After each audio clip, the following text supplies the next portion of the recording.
I'm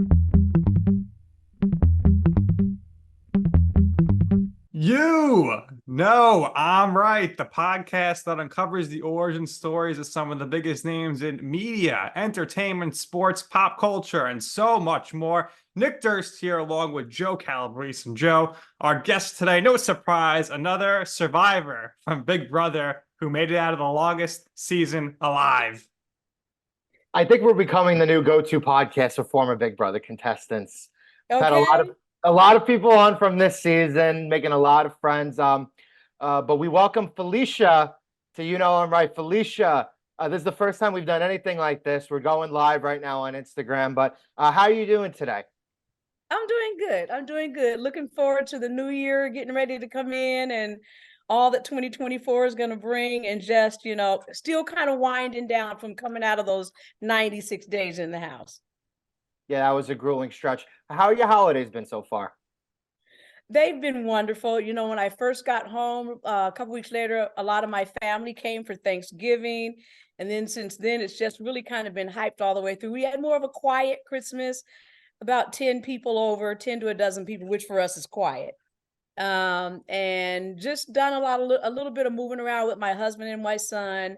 Tomorrow we're going to the Chick-fil-A Bowl, and so that should be fun. We like football, so we've gone to a couple basketball games. So just enjoying the holiday season. This is my favorite time of the year. It brings out the best in people. Absolutely love that. We hope you have a great time. The Pop-Tart Bowl was a lot of fun that just passed. So hopefully the Chick-fil-A Bowl is just as good with as much entertainment and laughs. So what we want to do here is we want to talk about younger Felicia first. We want to talk about how you grew up, your time in the Air Force, your time in civil service, and get a real background about you. Okay, so how do I start?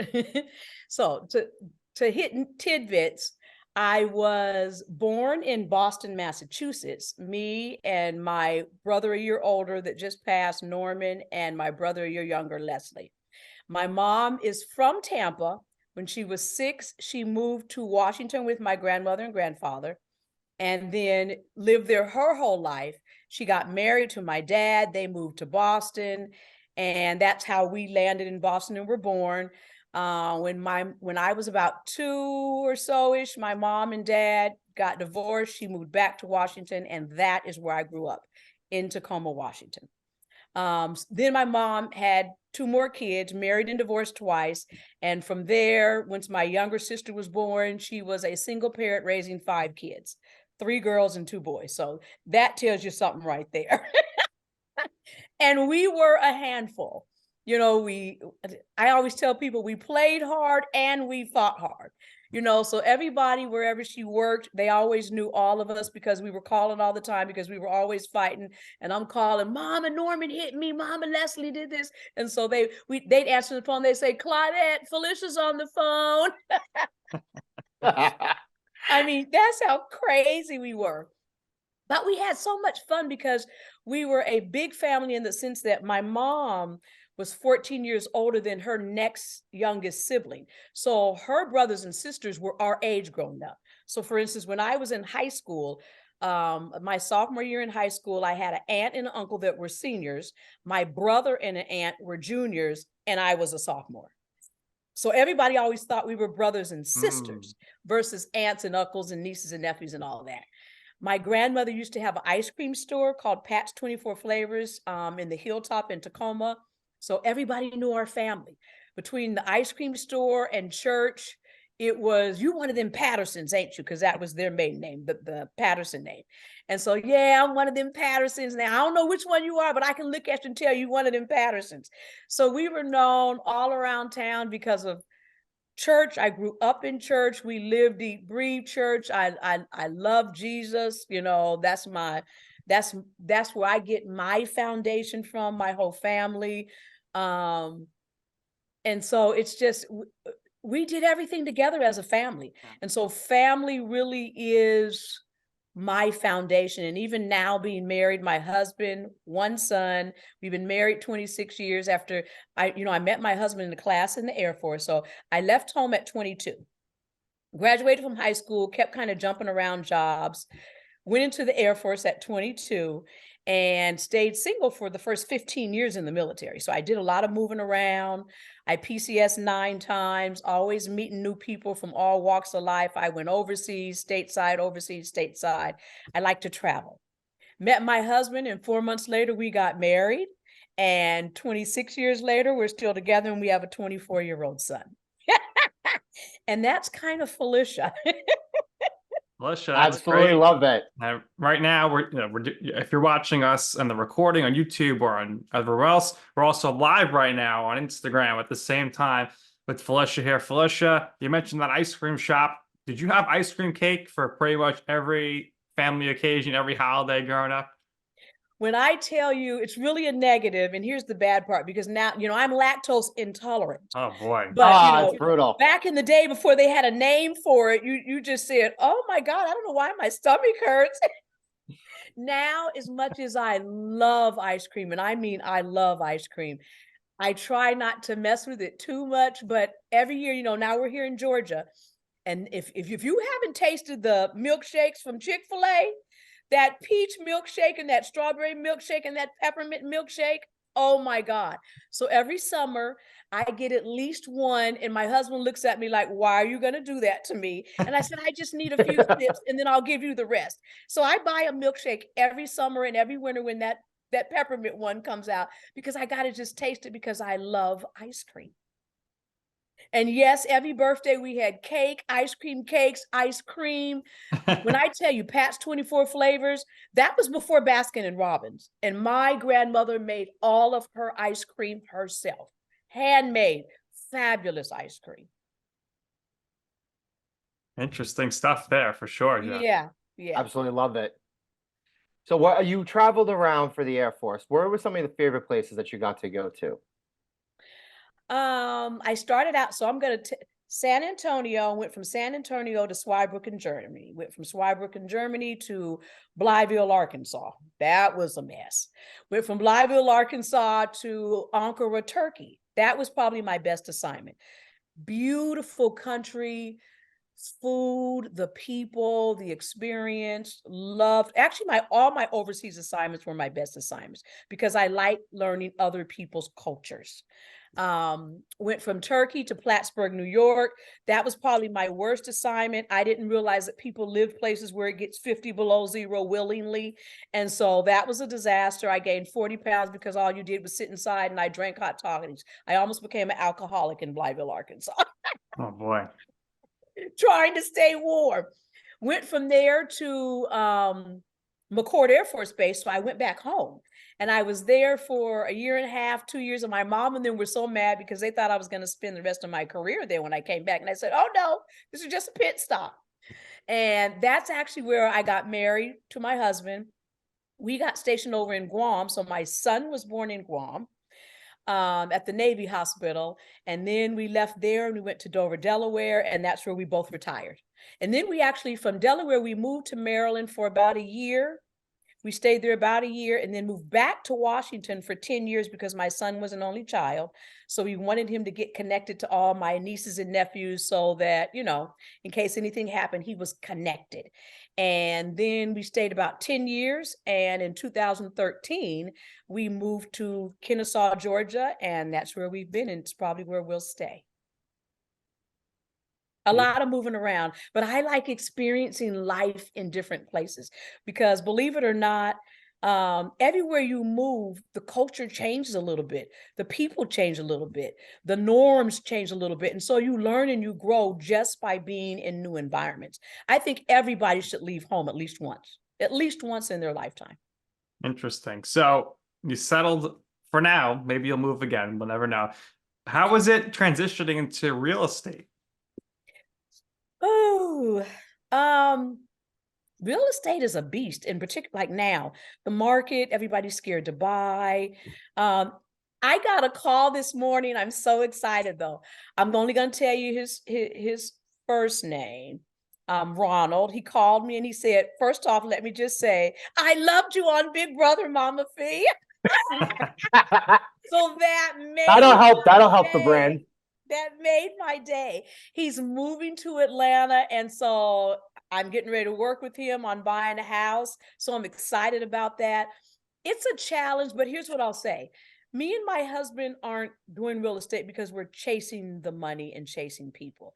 We've kind of let it come to us. So we have not done a whole lot of work, only because we want it to just be a natural integration, migration. And we just feel like referrals, word of mouth, we're going to help people that want our help. We've retired twice, and we didn't want to sit at home on the couch and do nothing. I just said, I can't get old. That's what makes people old. And so I said, we have to have something that still keeps us out there, keeps us engaged. It keeps us with our computer skills, up to par. And so we take it one day at a time. I'm working with my next door neighbor. I'm working with somebody that I used to work with in one of my old jobs, sold her a house. And so everybody that I've come in contact with, it's through some type of connection. And that's what I like. But I really want to gravitate to first-time home buyers and veterans. That's where my heart is. Yeah. First-time home buyers and veterans. So and first-time home buyers, because I really believe too many people, particularly young people, my son, they're spending way too much money on rent, paying somebody else's mortgage. It's like, get your own house. Absolutely. Now, if you guys don't have houses, go get one. I have one. Joe needs to got a house. I rent. He's in a house. Felicia, obviously, to get people to come to the house to look at it, it's all about the listing. You got to put these buzzwords in, conveniently located to this, or the wet bar. Give me what your listing would be if you were selling the Big Brother house. What would you write as the buzzwords, the catchy words? Expect the unexpected. Did they pay you to say that or what? No, I mean, I'm telling you, I would say if you're looking for a fun house that's got a lot of different, what do I want to say? Personalities. Yeah. Every room gives you a different feel. For instance, when I walked in the house and I went into the scary room, I turned around and walked back out and said, there's no way I'd sleep in that room. I went into the comic room and I walked out and I said, it's too busy. I'll never be able to fall asleep.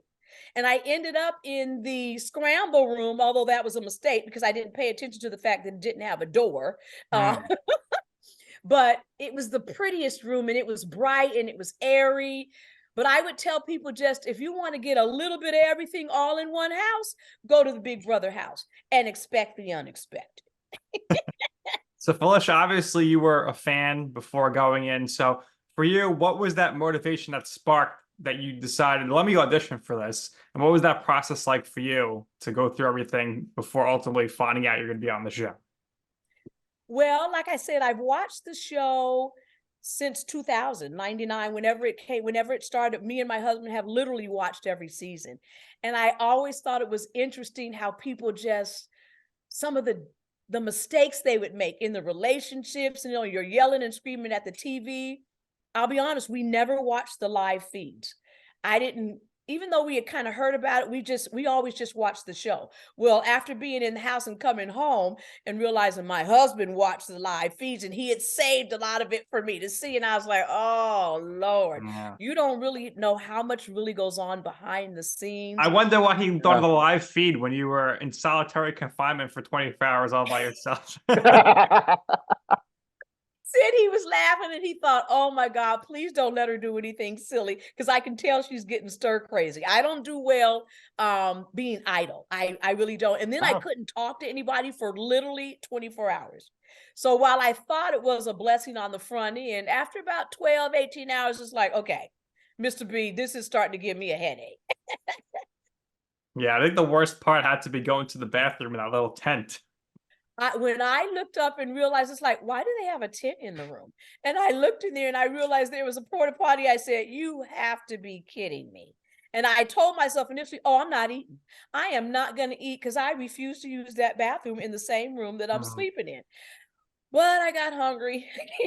Yeah. So eventually I ate something, and eventually I used the bathroom, and I was irritated every time I went in. But what could I do? I said, okay, Felicia, this is a day. You can do this. Suck it up.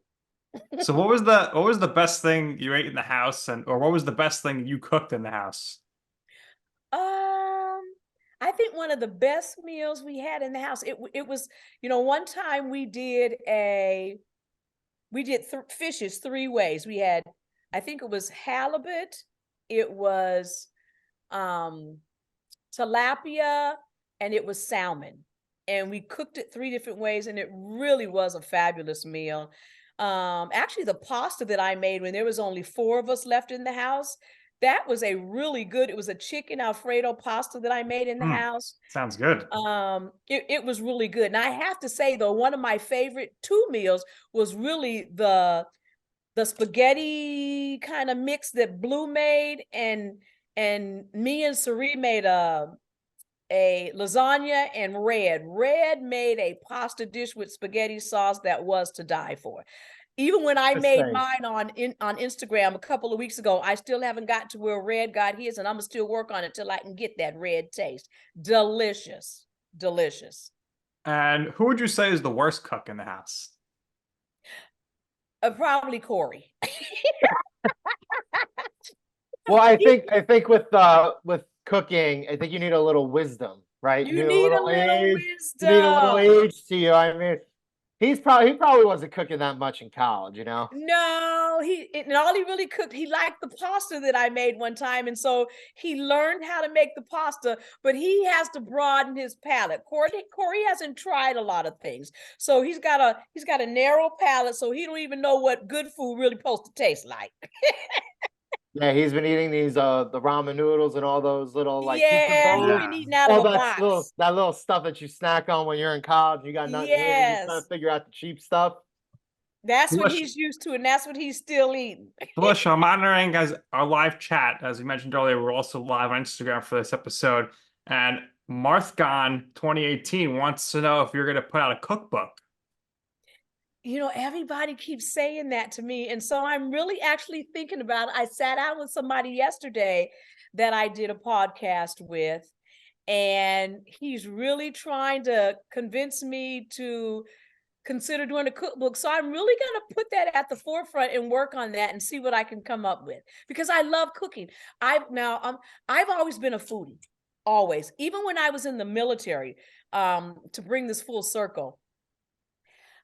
When every place that I was stationed, people would always send new people to me when they wanted to know where the best restaurants were, because I've always loved going out to eat and then coming home and try to recreate those meals at home. That's always been something of mine. I live, eat, and breathe all the TV shows right now that are cooking TV shows. Gordon Ramsay, I watch all of them. Master Chef and Chopped and everything that's cooking, I watch, because I love cooking. I love food. I think the people want to see you on Hell's Kitchen. Oh, yeah. I've thought about that. But see, the negative with that is he's hiring somebody in the end to run one of his kitchens. And I don't know that I want to do that. Right. So I thought, do I believe I could go on Hell's Kitchen and do well? Yes. But in the end, I don't want to win, because I don't want to go into a restaurant and have to run a restaurant. I'm too old for that. So we got an appearance from Mama Fee on Celeb Hell's Kitchen eventually. Nick is the foodie between the both of us, so he does food reviews. He does food reviews on Instagram, and they tend to do really, really well. Loves going to buffets and stuff. We went to a couple of buffets when we were in Vegas, and he reviews little places. So maybe that could be a little future collaboration there between the both of you. I am telling you, I've always wanted to be a food critic. When I tell you, that's a pastime for our family. We go out to eat at least a couple times a week. And on Sundays, we go to the nicer places and we just say, okay, where are we going today? And one of us picks a new spot and we go. I've got in my phone where it has notes. I literally have probably 500 restaurants in there. All cities all around the United States and in other places. So that when I go in, I already know where I'm going to eat. Well, if you ever come up to the Big Apple, me and Joe will hook you up with the best spots. Oh, absolutely. In fact, I may be coming this summer. There you go. I was going to mention this before. You're mentioning like spaghetti in the Big Brother house. I mean, my dad is from Little Italy, so I know the best areas to get really good Italian food, like really good pasta. Felicia, I don't know if you already know this, but Joe, when he was a little younger, he was making sausage and peppers with Tony Danza. Are you serious? I'll show you. I will send you the picture after we're done recording this live. But One of the years, there's this feast in New York. It's called the San Gennaro Feast. It runs every September, right at the end of the summer. They close Uh-huh. down the street and everything. It's a lot, very, very big. A lot of people, even if you're not from New York City, know what it is. So my father grew up in that area, and he knows a lot of people, and he knows a lot of some of the famous people who were in and around that area as well. So Tony is a friend of his. Now they've drifted apart through the years because Tony's obviously doing his own thing. But Uh-huh. it's like they were a little closer when they were younger. One year he came to used to be Aleva on the corner of it's Grant Street and Mulberry Street. So Mulberry Street's the big one where the feast is on. And one year I was working there. I worked all 10 days of the feast. And Tony Danza on a Wednesday on a nice night made a surprise appearance. And I can't even tell you how much we sold that night. But yeah, I was the one manning the grill. And then all of a sudden he comes in here and he takes my grill spot and he's like, I got this, I got this. And eventually I kind of worked my way back in, and we were serving sausage and peppers and onion sandwiches together. So like I Oh said, my we got a God. really great place to eat Italian food here. You let Nick and I know when you plan on coming to New York over the summer, whether you're coming with your family, whether you're coming with other people who you played the game with or other friends. You know, you let us know, and hopefully we get together one day and have really good Italian food over here. I will let you know for sure. I'm telling you, show me the spots. Absolutely. All right, so let's get back to the game. You made it very, very far. You got to the final four. You played I think, a tremendous social game. You used your personality to your advantage. Everybody loved you. But what would you say were some of your bigger regrets with the way you played the game, if at all? Um, there's several things that I think that I could have done better. Um, I think I trusted too soon. I think I talked too much. Now I knew going in that was going to be a problem. I revealed secrets, but it was only when I felt like I needed to um have blockers out there. When I sensed that I was in trouble, then I had to find a way to deflect the trouble from me. I worked really hard not to actually outright lie to people because that is a something for me. So I was trying to play the game as honest as I could but I still had to figure out how to manipulate a little bit so that I didn't become the target. I always knew when things were going awry because I could feel it. I watched people a lot. I wish that I had tried to figure out how to, I don't know, maybe listen to my own instinct a little bit more. Something I never liked this season, I've never liked any season when we've watched it, is when the house feels like they all have to vote together. Yeah, That's hate that. boring Yeah. to me. Nick, what do I tell you all the time at the beginning of the game? It's the They worst. have to implement the rule at the beginning of the game, at least for the first couple of weeks, where there has to be a penalty if the house all votes the same way. Yes. At this point, I think it's so boring. It's so boring. But you even this year for sure, people got offended. They were mad when they didn't know how everybody was voting so they could be on the right side of the vote. And I remember I stood up at one of those, I think it was when I was on the block, and I said, the winner of this game is going to be the person that's willing to step out and take a leadership role and stop following people and be the one that people are following. Stop acting like you got to do what everybody else does. Nobody ever wanted to give you their opinion on anything. So that was probably my something, because I was, there were several times where I said, that's stupid. Why would we do that? And so, people don't necessarily appreciate that. So that was some of my downfall, but I don't know. I probably wouldn't change too much because I really was just me. Yeah, you played a great game. I was telling Joe when watching, I said, Jag's got to be careful because if Felicia is in the final two, I think she's got a great chance to win. Taylor just won the season before, being on the block the most times. You broke her record. And you also had, I think, the most incredible, swaggiest Big Brother moment of all time. Cold-hearted to Heisem when you put him on the block. Savage. And I really believe that's why those guys, they didn't want me to go to the final two, because I think they were afraid. One, because I did survive the block 8 times, and probably if I had stayed would have been on there a 9th time. But the fact that move that we made with Heisem, it was a bold move, and I wasn't afraid to make it. And I tell you, I loved Heisem. Yeah. As a person, Heisem was so much fun. He kept us cracking up. But he just got too overbearing too fast. And when he tried to push me to put Matt out in the very beginning, and I didn't want to do that, that bothered me. It's like, Heisem, go over there. I'm the HOH. Right. Heisem was trying to make believe like he was still running the house, but he ran the house the week before. You were the boss. Like he was running the house, and it's like, stop it. And so when I realized that was going to be who he was through the whole game, it's like, oh no, he got to go. Mom, if he put down the hammer, one to take him out. It was when those guys told me that he had said, "Why take out a knight when you can take out a king?" I said, "Oh, Sookie, I'm getting ready to use his own words on him." Putting down the hammer, Mama Fee. Let me tell you something.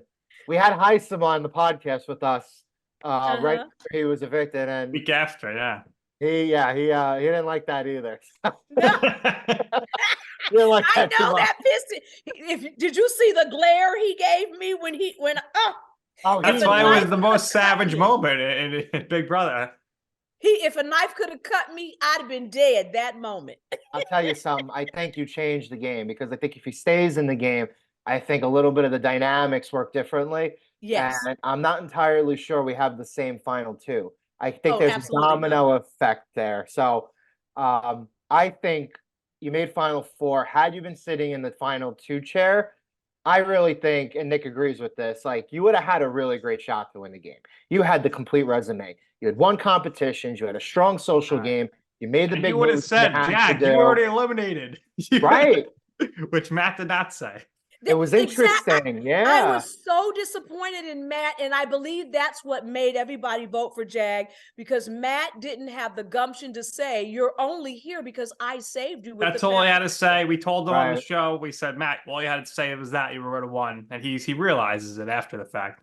Yes, Matt was cutthroat to other people behind the scenes, but he was afraid to go all in with Jag. Jag cut his throat in the end with his speech. They were a little too buddy there. I think in the final 2, you just gotta, you can acknowledge that the really strong friendship exists, but it's every question. What would you actually have asked them if you got to ask your own question on the finale night?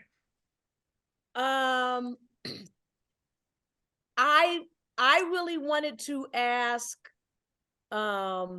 Jag, one, had he ever because I really trusted in the relationship that I had with Jag, particularly when it came to the faith piece. And I found out on the back end, hearing some stuff, that he had said some crazy stuff with regards to that.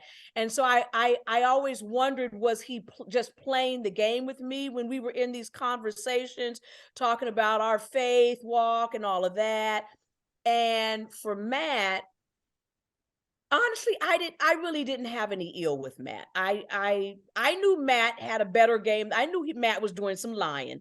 But Matt really was the all-American guy that really everybody loved, and that was his game, and that's what lasted him so long. So I didn't have any ill will. Now, if Bowie Jane had stayed in that house and sat in one of them final 2 seats, oh my God, I don't even know what I would have said to Bowie Jane, because on the back end, Joe, you know what she would have said to Bowie Jane. I know exactly what she would have said. I don't know if we can say it here. We're live on Instagram. Say it. We might get flagged for it. Nah, say it. All right, fine. Bowie Jane was such a. I just felt like Bowie Jane was a liar. Bowie Jane, her whole game was fake. Her whole game was fake. Oh, we had her on too. We didn't ask her about that. Yes, the fact that she pretended to be young, she pretended to be, dumb. We knew all along that she was playing a role. The fact that she would never feed you any information, but she only liked the guy. She didn't really have any use for any other females in the house. All of these different things that were just so nauseating with Bowie Jane. It just made it made you want to throw up. But I actually still liked Bowie Jane. We had some good conversations when we used to work out and stuff.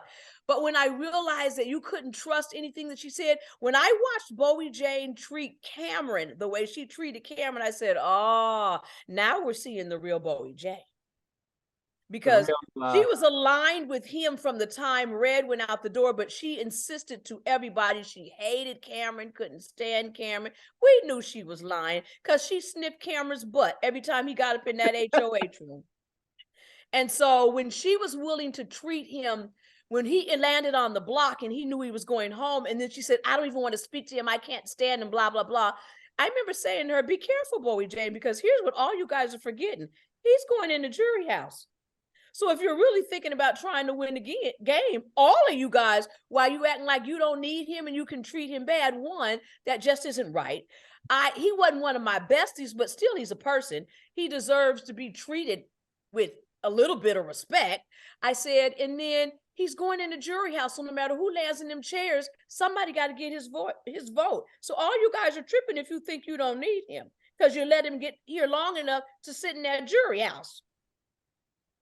Did you realize the whole fucking Bowie Jane line was gonna go viral and be as popular as it was? I had no idea. When on finale night, Izzy is the one that said, oh my God, Felicia, she said, you know, you have a song out there. And I said, a song? She said, they have a whole song out there. She said, it went viral. She said, oh my God. I said, a song about what? She said, fucking Bowie Jane. I said, fuck. She said, you said it and they created a song around it and you have blown Twitter up. And then she pulls it up and I'm sitting there like, oh my God.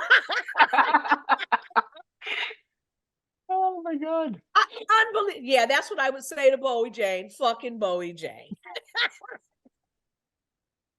Oh, Bowie Jane could have helped me get in those final 2 seats, and she wasn't willing to do it. She was not willing to do it. Curious, since you come out of the house, have you spoken to Denzel Washington yet? I have not. I keep saying I'm going to go on his Twitter or something and say, Denzel. Holler at your girl, you know, give me a call. It's Mama Fee, but I haven't yet. I'm still waiting. All right, fair enough. I mean, maybe at the next family reunion, you guys will sync up. Okay, but I have to say, I laughed when Cameron said, I believe you're related to Denzel Washington. I'm like, where'd you get that from? Out of nowhere. Out of nowhere, literally. Oh boy.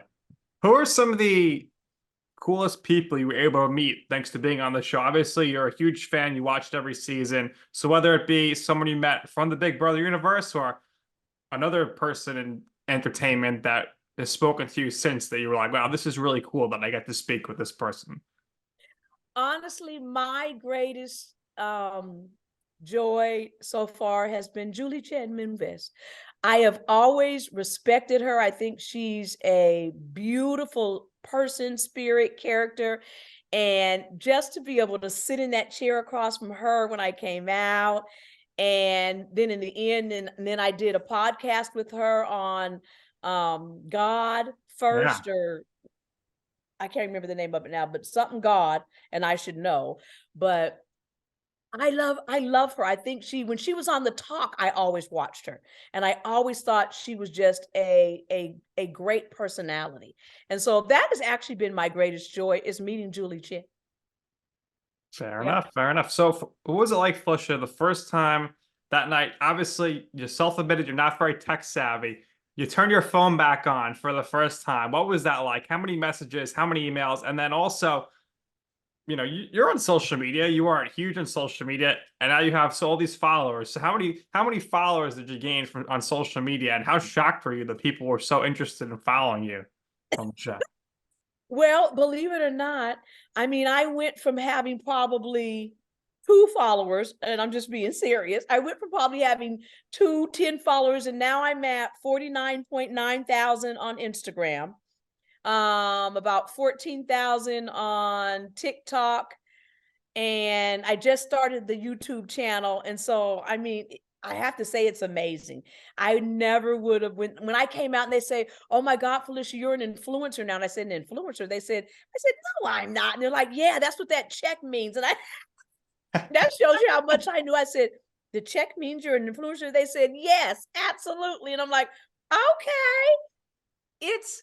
I actually really love it. I've always loved people. I've loved entertaining people. I've loved being in the midst of people. I love talking to people. I love knowing what makes people tick. I like hearing people's story. And so I really want to use this opportunity in this platform to one, motivate, help, inspire other people as much as I can, in whatever way I can. And whatever comes out of this, it comes and it's okay. Big or little. I'm not seeking anything out, so it's all good. So Hey, what do you? My nephew just came in the house. Hey, Erin. Hey, it's actually live TV for the first time, Nick. I always make Huh? I always make a note that we record the episodes and then we release them later. Uh-huh. But this is the first time we're actually doing something live because we're Oh, on Instagram wow. live. So we're on live TV. Usually every now and then, like a dog or like a cat or like a pet will kind of either bark or just kind of be in the frame or somebody else is in the background. And everybody's like, oh, I'm sorry. That's all right. We're good. Okay. You say Okay. hello to your nephew. What's next for you? Obviously, you got the real estate going on. Kind of The want to real estate. center that to certain More people. reality TV. More reality. Cookbook We show. need Mama feedback on The reality. challenge. No, I'm not going to do the challenge. I tried to talk my husband into doing Amazing Race, but he's like, "No, I am not doing that with you." But I really am thinking about, I probably shouldn't say this out loud. I'm thinking about The Circle and The Traitor. I think I could I do do those. know I'm right exclusive right here. Oh Let's yeah. start season 3 of Traders. I'd love to do The Traitor and I'd love to do The Circle. I think you would have to be a trader, but that would make it so good. But I think everyone would target you. They think you're the trader off the bat, probably. I know. And I thought about that. I said, I probably would get targeted and I don't, although look at Suri. Look what Suri did on The What Traitor. would you do? Would you do the Amazing Race with Mama Suri, Mama Fee, Mama Suri? I think that would be a lot of fun. I think that's It a would be losing fun, recipe. but I don't know how far we'd get. Well, I mean, she was on Survivor, so it's like That's different. want to complete Yeah, it is. I Those think they'd be butting heads too much. Okay. And the competitions on Amazing Race, some of those competitions are difficult. They are difficult. That's why I wanted my husband to do it with me, because see, he could carry me in the stuff where it's truly physical. He'd be the lead person and I'd be sitting back, come on, Dwayne. There you go. Perfect. Felicia, in your life or your career or your reality television world, what would you say is for you a I'm right moment? What I mean by that is a time or place where you wanted to pursue something, you asked somebody for advice, like Felicia, don't do that. That's an awful idea. And you were like, you know what? I'm going to do it anyway. And in the end, you ultimately see why it is that I'm right. Really, most of my life, that's been my story. When I told my mother I was going in, here's where it starts. When I was in high school and I told my brothers that I was trying out for varsity cheerleader, they laughed at me and I was so mad. I tried out and I made varsity cheerleader my junior and my senior year. When I was told my mother and them I was going into the Air Force, she's like, "No, you're not." And I'm like, "Yes, I am." When I told them I was going to be a cop and they thought, "Oh my God, have you lost your mind?" And I love doing that. When I was in the military and as a cop, I tried out for this 44-man team. And when I told them I wanted to try out, the senior NCO laughed at me. He thought, "You're not serious, are you?" And I said, "Well, do you guys have a rule that says females can't try out?" And he said, "Well, no, we just didn't think any would. And we you know how hard it is and everything you have to do." I said, "Yeah, I can do all of that." I tried out. I was the only female to make that 44-man team. When I came out of the military and, me and my husband at that time, we didn't have college degrees. We hadn't finished school yet. Now we both have master's degrees. But when we were applying for jobs, my husband was thinking, "Oh, nobody's going to hire us because we don't have a degree." And he wanted to settle for mediocre. I said, oh no, we have 15, 20 years experience doing this. I can talk my way into any job. Both of us ended up landing the jobs that we wanted. When I told him that I was going to apply for Big Brother, again, he laughed at me and said, you really think you're going to get on Big Brother? I absolutely do. And I believe I'm going all the way to the end. And every step of the way, I kept telling him, I told you I'm walking through that door. I need you to get on this page with me. Now, the one thing that scared me was the first night after the first competition, and I was one of the 4 nominees, and I thought to myself, you have to be kidding me. I know I didn't do all of this to be the first one to go out the door, and I thought, if I am the first one, Dwayne will say, see, I told you. And that's why I kept saying, come on, God, please do not let me leave before I am ready to leave. Well, the you know I'm right moment it's basically the I gotcha or I told you so moment. Yes. So it seems like your whole life you've been telling people, yeah, I told you so. And you're probably going to do that well into the future because that's just who you are. It is who I am. I don't ever let anybody tell me what I can't do, because I believe anything you put your mind to and then you're willing to do the work, oh, you can accomplish it. I believe that. Well said. Well said. Felicia, we really, really appreciated this. And again, this is the first time that Nick and I have done something like this where usually, again, we record and then we release. This time around, get a little bit of a live thing going. So hopefully this is the start of a trend for Nick and I as we head into the new year, as we head into 2024. We wish you and your family the best heading into 2024. You were tremendous on Big Brother. You were super entertaining. I've been a super fan for a really, really long time when the show started too. So all the super fans loved you. You did them. You really captured what it really was like to be a super fan. I think the energy got across, and we really appreciated your time here. What we do here is we always give our guests the last words. And now that you have a social media presence and you are an influencer, I don't know if it's fully registered yet, but you're an influencer. You're making money from that. But what we do here is we always give our guests the last word. So on top of your social media stuff, if there's anything else you would personally like to share or promote, or if there's any type of last words you want to give on top of everything, by all means, go ahead. Once again, we wish you the best, you and your family moving forward. We wish you the best in 2024 and beyond. And hopefully we see you again on a reality TV show someday. Thank you. First, I want to just tell both of you, Joseph and Nick, thank you for, I look at any opportunity that I get as a privilege, because nobody has to want to talk to me. And so I still take everything as an opportunity, and I thank you with all my heart. When I come to New York, I am going to look you guys up. Even if you just show me some places to go, because I know you know where the eateries are now. I'm on like popcorn. I just look forward to whatever God has for me, because I believe that what's for you is for you, and nothing else that happens around you can stop what's actually for you. And so I trust and believe in that. I am going to consider doing this cookbook. So when I do, I'm going to email you guys and let you know. And I'll send you one of the first copies that I do if I end up doing one.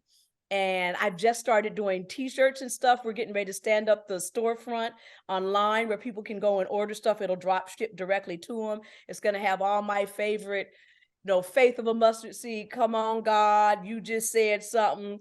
All of that stuff is going to be on t-shirts, hats, coffee mugs where people can buy it. And I'm just taking it one day at a time. Wherever I land, and I'll be okay, because I'm living my life.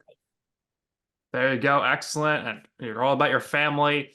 And just curious, for your son growing up, what's his favorite thing to do in the pool? Yelling cannonball, yelling the last name and jumping in the pool? My son is a lot like my husband. He's more low key. My husband can be a fly on the wall. He does not want to get any attention. My son at a younger age was always the center of attention. And as he's gotten older, he's becoming more reserved like my husband. But he always was a swimmer. He loved swimming. His best stroke was the butterfly. He stopped swimming at about 10 or 11, and I got him back in the pool his senior year in high school. and he almost made it to regionals because he's a great swimmer. But I never got him to ever do the cannonball because he always felt like, oh, I don't want people to pay attention to me. And I'm always like, jump in the pool and do cannonball. So, you know, he's more of a low-key kind of guy. I'm the extrovert in my house. Fair enough. Fair enough. All right, Felicia, this has been great. This is going to do it here for this episode of You Know I'm Right for our very special guest, Felicia Cannon. Look out for our cookbook coming in 2024. My co-host, Joe Calabrese. I'm Nick Durst, and this has been You Know I'm Right.